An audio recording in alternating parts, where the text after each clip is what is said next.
Hello. How are you, Pepe? I'm okay. I'm happy to be in Paris. Right now, I'm a bit cold because The weather, the Parisian weather. yeah, you cannot predict the weather. But It's getting warmer eventually. yeah, everything else is fine. Everything else is perfect. A lot of people came for me to sign, and I'm very happy about that. Okay, because last time we talked, it was with my colleague Thibaut, but you were just doing Avengers No Surrender. It was that time, and since you've been really like moving up the stairs of the Marvel industry, you're like now one of the big names of the Marvel industry. Do you feel it? Are you aware of being one of the big names right now of the mainstream comic books? I don't think nobody feels like one of the. I don't think anyone feels he's one of the big names of the Marvel thing, unless you are one of the holy cows, you know. But ours is a very solitary work. We work at home, and you only focus on doing the work the best you can, and to have good scripts to work at. And if you have a good script, you're gonna make a good book. I don't know. It's probably I feel more entitled to accept some projects or reject others, while when I was at the beginning, I was saying yes to everything. Yeah, because you have to. I mean, it's something that changes with time, and the editors more and more they trust you with more important projects, so you can actually maneuver a little more. And how do you decide what projects you're going to do? Is it just because of the script, or maybe because of the writer? Like, would you accept a project because you like the writer, even if you know the script is not good? Yeah. Well, right now I just finished a book with Mark Millar. Yeah, we're going to talk about that later. And Yeah. I can tell you that I choose because of the writer. Yeah, because it was one of my main objectives in American comics was to work with Mark, because I'm fascinated by him. And I remember I spent some time away from the American comics as a reader, and when I went back, it was the Ultimates, the first time I read, the first thing I read. So it was absolutely mind blown. It was like, what? And I just wanted to make something with Mark, and it was fantastic. We had a really good time. Yeah. How is it? How would you describe the Mark Millar script? How is it? Is it really detailed? Is it loose? How much freedom do you have as an artist to just put the elements that are in the scripts? Well, for starters, Mark gave us the at least to me, he gave me the full script of the 5 issues we did in one row. It's like, okay, here's the script for the whole thing. And then he's very receptive. He answers all the mail. Well, actually, he's always in some part of the world, because it's like, now I'm in Mexico because we're filming whatever. Now I'm in Prague because we're presenting what other thing. But he always answers. He's very, very receptive, and he knows what he wants. But at the same time, he wants to create a feeling of fun in the team. Like, hey, have fun. And it's super encouraging. Like, everything you do is like, wow, man, this is fantastic. And he describes himself as an art snob, and you can tell he is, because he only works with the best. So being selected by Mark to work with him is kind of a compliment in itself. It's like a badge you put in your shoulders. Like, yeah, I did that work with him. Chosen by Mark. Yeah. You only exchange with him and not with Netflix. Sorry again? You only talked with Mark and not with the Netflix team that owns Miller World now? No, we talk with the Netflix team for the payments. Obviously. Yeah, but it's the same with Marvel. I talk with Marvel for the comics, and if I have a problem with the payment, I talk with Disney. So you go to the next step with the guys behind. And no, I didn't talk with. I think the best part of that is to have access to the guy who invented the characters. It's like you are doing a Marvel comics and you can talk with Stan Lee. It's like I don't understand exactly the motivation of this guy or why he's doing that, and you are talking with the guy who created the character. Usually, you are talking with the guy who writes or the woman who writes the character, but not who created the character. I mean, you don't have a problem with the X-Men and you go to Chris Claremont or Stan Lee or Jack Kirby. But in this case, being smaller, how do you say, a publishing house or Miller Wall Seal, the company, smaller company. A label, maybe. Label. Yeah, label.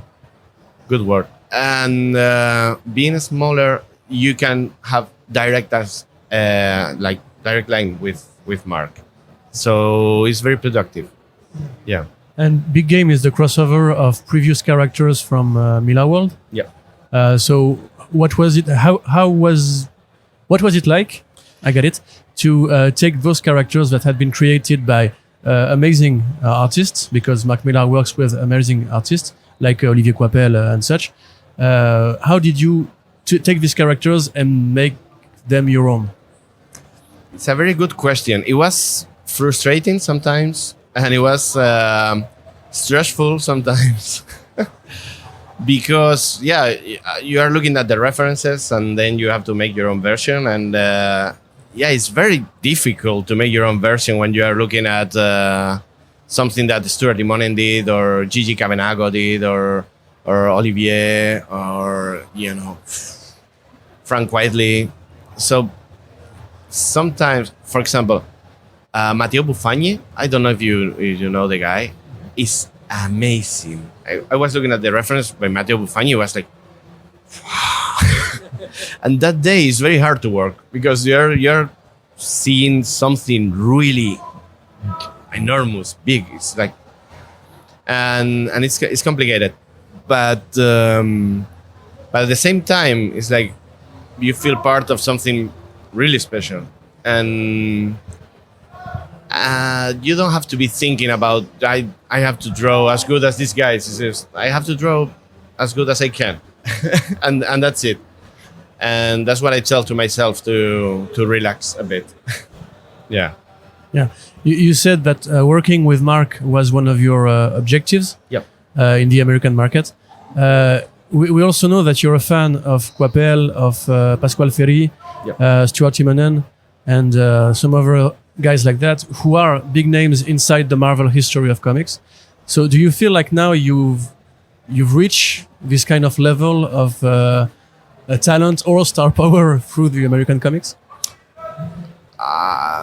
Don't be modest. No. I'm not modest. I'm trying to be honest. That it feels like. Let me think about it. I'm sorry. when I read the X-Men comics right now, I see a lot of things that I created because I was fortunate enough to be selected to be the guy who drew House of X, who put the foundations for the X-Men era right now.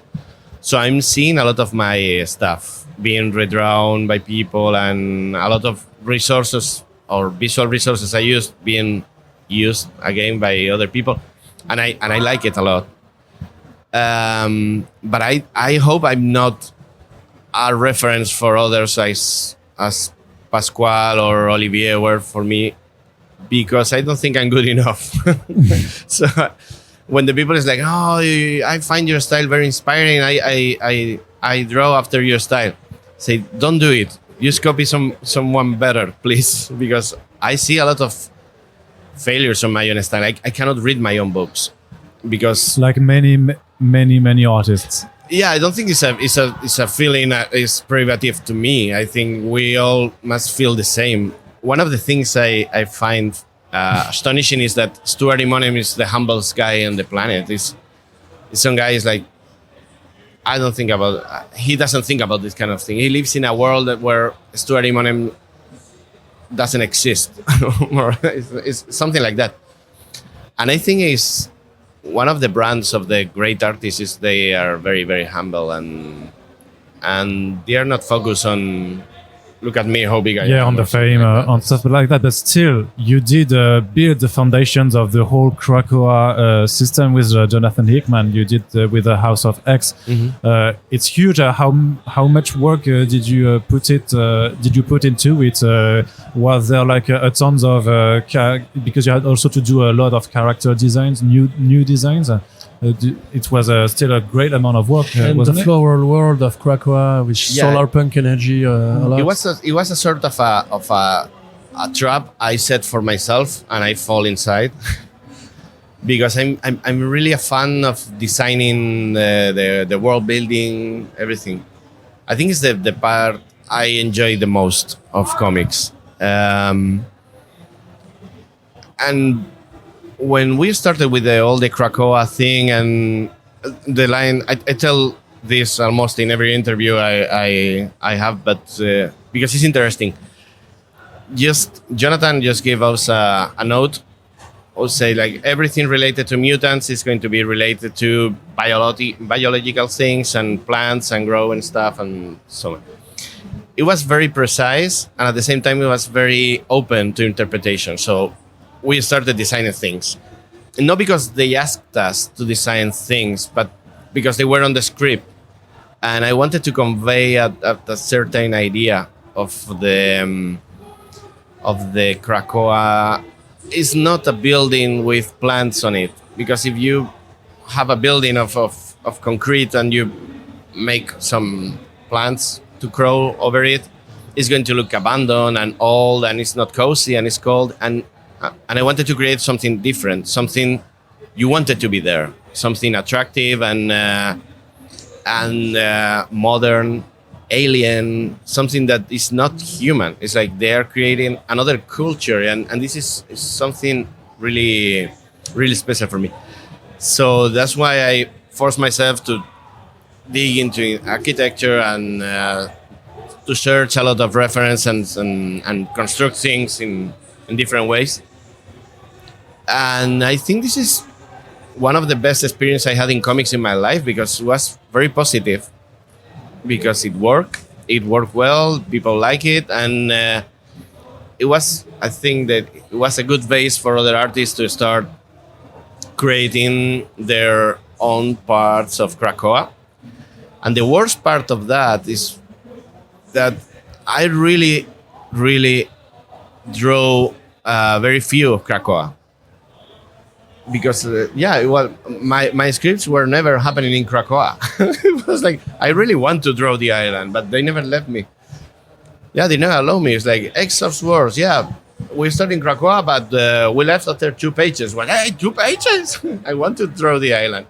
So it was Valerius Kitty. No, I have a story happening in Krakoa. I say, hey man, I'm so jealous. I want to be there. Okay.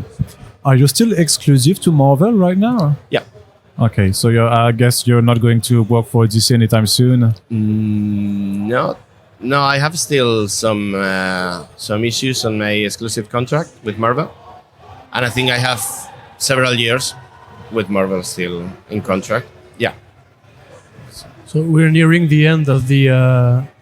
We think that it's soon to be the end of the Krakoan era of X-Men. With Fall of X. With Fall of X. Mm-hmm. You, who was here from the beginning and who worked constantly on the X-Men line since, how do you approach the next era of X-Men comics through this year? Because I'm sure you know more than we do, but aesthetically and from an artist point of view, do you think it's going to be different? I fear I'm going to be a bit disappointed right now, because I spent 1 year away doing the Mirror World book, and also being a father. I became a father last year, so it's been a very hectic year for me. And I have not been very connected to the X-Men since I left. So I'm catching up right now, because I'm doing a few pages in the Hellfire Gala book that's been announced, and I'm catching up with that. I'm reading all the stuff right now, but I cannot have an opinion right now about what it's gonna be or what is gonna happen, because for me it's like I just returned this week to Marvel, So I'm just catching up with all the news. But yeah, I sent an email to Jordan when I read the script. I say 1 year I've been away. 1. and you managed to break things. Yeah. All right. Thank you very much, Pepe. Yeah. Thank you very much for your time. Thanks to you. We're finishing. We're off.